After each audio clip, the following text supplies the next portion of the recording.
Hello दोस्तों, स्वागत है आपका के स्प्रैट्स के चैनल पे। मैं नीलांजन आज आपके साथ शेयर करने वाला हूँ एक वीडियो जहाँ पे हम कंपेयर करने वाले हैं क्या आरबीआई ग्रेड बी एक सही करियर अपॉर्चुनिटी है या किसी आईआईएम जो टॉप आईआईएम से ए बी सी इनमें जाना एक सही करियर अपॉर्चुनिटी है। दोस्तों, जैसे कि आप लोगों को पता है कि लास्ट एक वीडियो हमने अपलोड की थी जहाँ पे हमने आरबीआई ग्रेड बी की सैलरी स्लिप अपलोड किया हुआ था for the whole year and C to C perspective. And हमने उसमें कंपेयर किया था कि टॉप आईआईएम्स में भी इनिशियल सैलरीज वगैरह कैसी रहती है। एंड उस वीडियो में काफ़ी दोस्तों ने कमेंट किया था एंड काफ़ी लोगों को ये जानना था कि कैसा रहता है अगर हम लोग कंपेयर करें on a apple to apple basis पे कि आरबीआई और आईआईएम्स में क्या अंतर रहेगा, कैसी चीज़ें होती है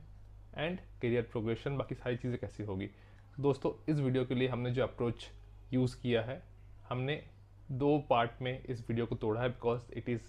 very comprehensive and there are lot of things to cover. तो हम लोग जब जनरली किसी चीज़ को कंपेयर करते हैं ना, तो हम लोग बस एंड रिजल्ट कंपेयर करते हैं, but there is an initial cost to it also कि आपको अगर ज्वाइन भी करना हो तो उसके लिए भी क्या क्या चीज़ें चाहिए एंड कैसे चीज़ें आपको इम्पैक्ट करती है। So this part one of the video will have the following points which are the cost of preparation क्या है, एफर्ट्स ऑफ प्रिपरेशन क्या है दोनों चीज़ों के लिए ही। अगर आपको कैट क्लियर करना हो, आरबीआई ग्रेड भी क्लियर करना हो, आपको लोन्स वगैरह क्या चाहिए होगा, कितना आपको फाइनेंशियल लायबिलिटी लेना होगा अगर आप कैट वगैरह ज्वाइन करते हो, एंड अगर आरबीआई जाते हो तो उसमें आपको कुछ लोन वगैरह चाहिए होगा कि नहीं होगा। फिर प्रिपरेशन के लिए चैलेंजेस क्या क्या होगी बिकॉज दोनों का प्रिपरेशन अलग लाइन्स पे है। एक में आपको काफ़ी नॉलेज रखना पड़ेगा for finance and management and every other stuff, economics and all. दूसरी जगह पे आपको सिर्फ basic quants, English and logical reasoning करना पड़ता है एंड बाकी चीज़ें आप 2 साल में सीखते हैं। आपका जो प्रीवियस वर्क है, आपको जो प्रीवियस क्रीडेंशियल्स है, क्रीडेंशियल्स बोले तो आपने 10-12 में कितने मार्क्स हासिल किए हैं, आपका पहले का क्या काम किया है, क्या प्रोजेक्ट्स किए हैं, उसका क्या इम्पैक्ट रहता है आपके आरबीआई ग्रेड सिलेक्शन में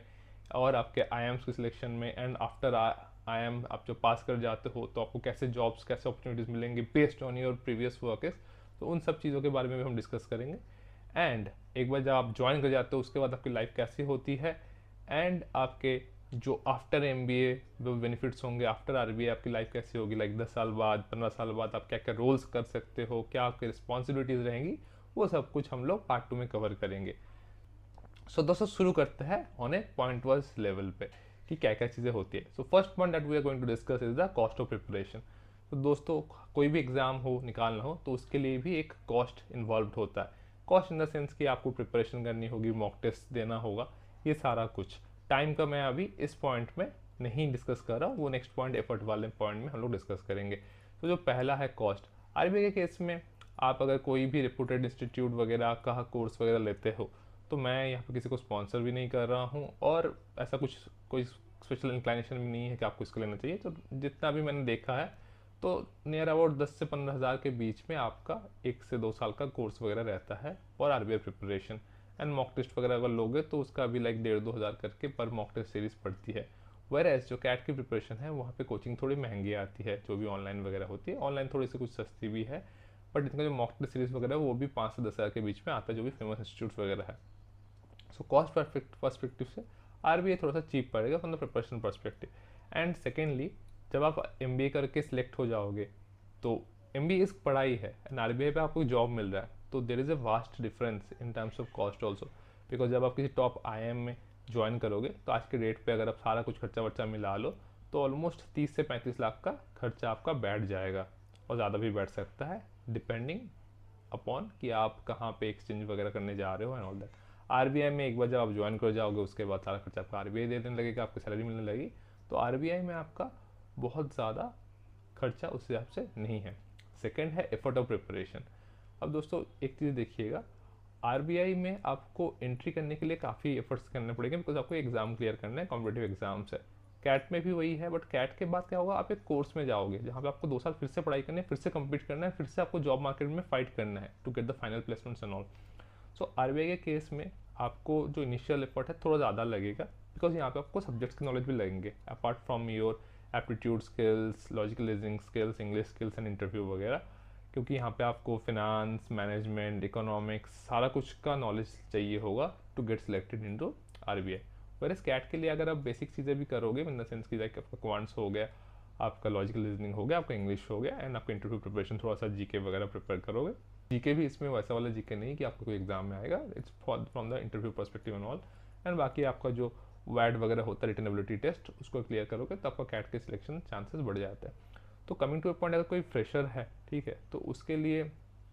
माइट भी कि कैट का अगर आपके क्वांट्स वगैरह थोड़ा सा प्रैक्टिस वगैरह ज़्यादा करते हो तो थोड़ा इजी पड़ेगा to clear the CAT rather than RBI grade B. And working professional के लिए भी एक कैट की प्रिपरेशन उतना इंटेंस नहीं होगा जितना कि आरबीआई ग्रेड बी का होगा, बिकॉज आरबीआई में आपको जॉब मिल रहा है एंड यहाँ पे आपको और इंटेंस चीज़ें जो होगी वो एमबीए के ड्यूरिंग भी होती है।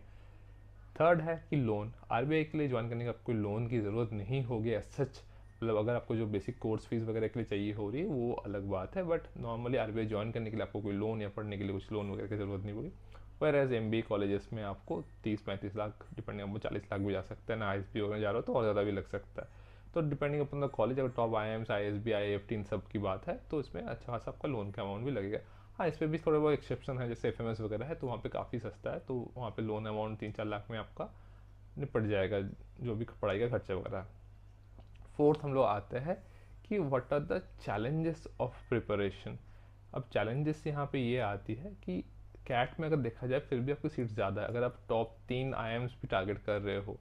तो उसमें भी आप लगा लो ऑलमोस्ट 1200 से 1400 के आसपास सीट्स है, एंड सिर्फ टॉप 3 आईएम्स के, उसके अलावा भी बाकी कॉलेजेस है, आईएफटी है, एमडीआई गुड़गांव है, एफएमएस है, आईएसबी है। तो लगा लो कि जो वैकेंसी है वो थोड़ा ज़्यादा है एंड सब्जेक्ट नॉलेज उतना ज़्यादा नहीं चाहिए होता है। वेयरएज आरबीआई के केस में आपकी सीट्स काफ़ी लिमिटेड होते हैं, आपको जैसे पता ही है, जनरल कैटेगरी में देखा 100 के आसपास होता है, टोटल भी इनका 200-250 ही निकलता है, वो भी किसी किसी साल कम निकलता है, इस year it is only around 100। सो यहाँ पे जो प्रिपरेशन का चैलेंज है, एंड प्लस आपको कुछ नए सब्जेक्ट सीखने पड़ेंगे, जो इनिशियल जो आपका फ्रिक्शन होता है to start in preparation, that is little bit higher on RBI, अगर आप खुद से सारा कुछ करने वाले हो। एंड जिनका बैकग्राउंड नहीं है, अगर आप इंजीनियरिंग बैकग्राउंड से हो, जिन्होंने कभी फाइनेंस पढ़ा नहीं है, इकोनॉमिक्स वगैरह पढ़ी नहीं है, तो उनके लिए थोड़ा सा डिफिकल्ट होता है। मैं ये नहीं बोल रहा हूँ कि बहुत मुश्किल है, बट आप होता है ना, कोई भी चीज़ आप स्टार्ट कर रहे हो तो इनिशियली आपको देखो, अगर कैट कर रहे होगे तो वही quants, English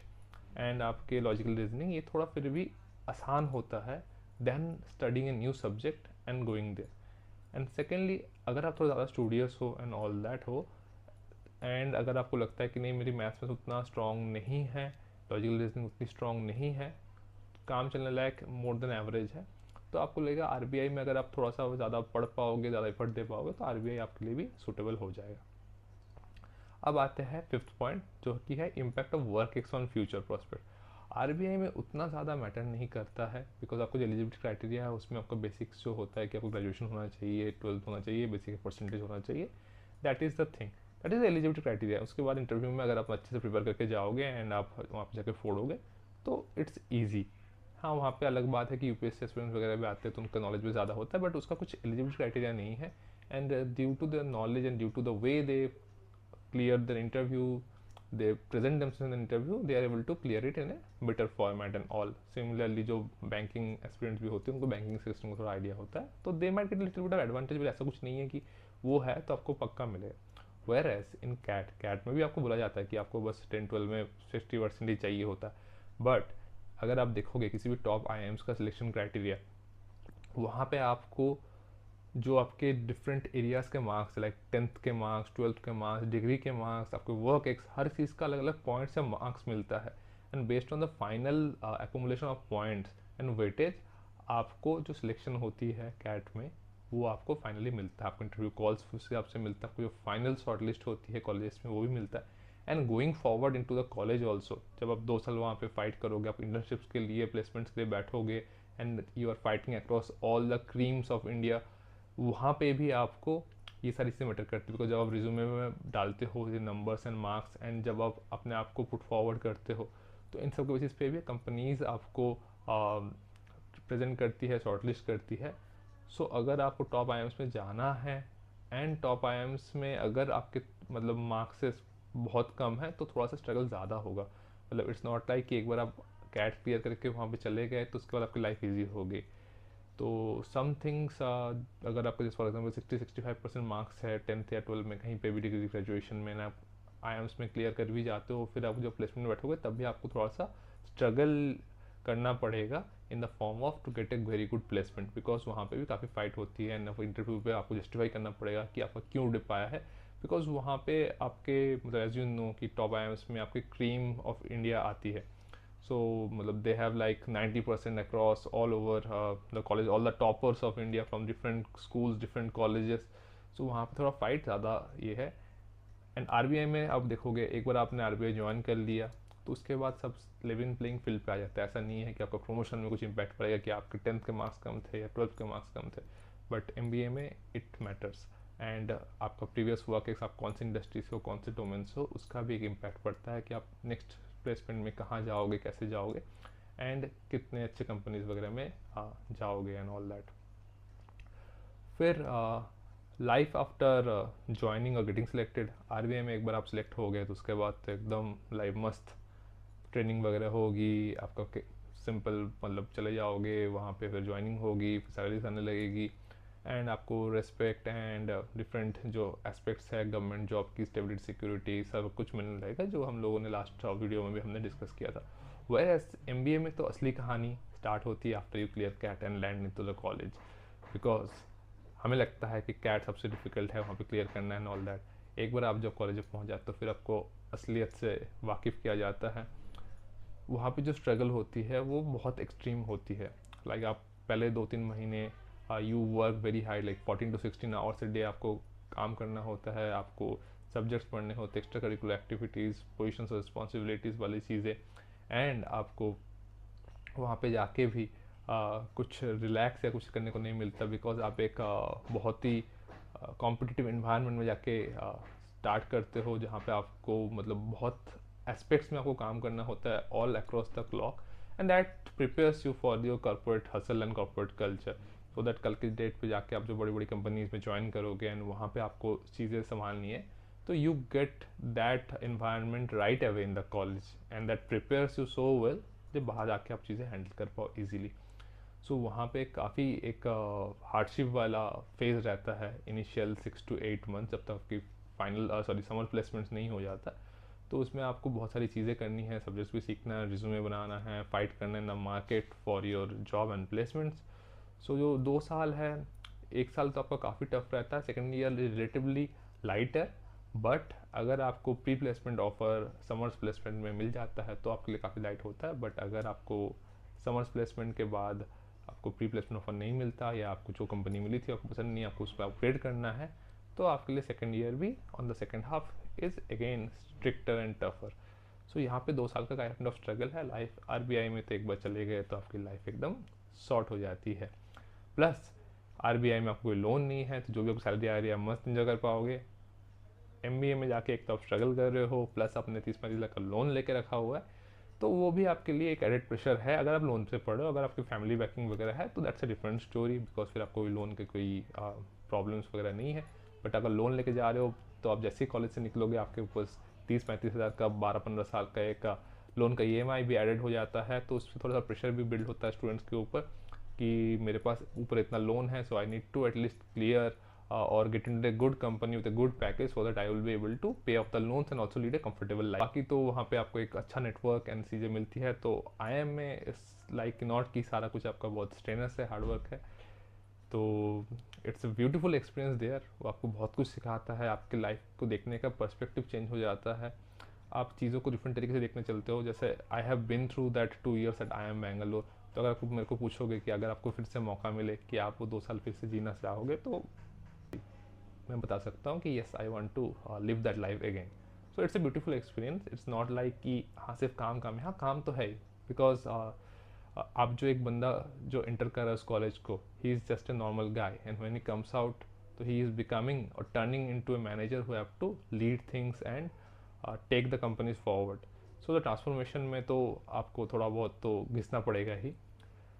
that's all for this today's video. ये वीडियो थोड़ी लंबी हो गई, I know, but I tried to cover everything in detail. And next video में वी विल बी कवरिंग कि आपका करियर ग्रोथ कैसा होगा, सैलरी कैसा रहता है, आपका प्लेस ऑफ पोस्टिंग कैसा रहता है, आपका कैसे कैसे आप कौन से फील्ड्स पे काम कर सकते हो, आपका कितनी फ्लेक्सिबिलिटी रहती है, आपका वर्क लाइफ बैलेंस एंड बाकी सारे एस्पेक्ट्स पे will cover in the next video. So thanks lot for watching. Please like, share and subscribe this video if you're liking this content, and performing, keep rocking, and keep preparing, and don't stop till you reach the goal. Thanks a lot for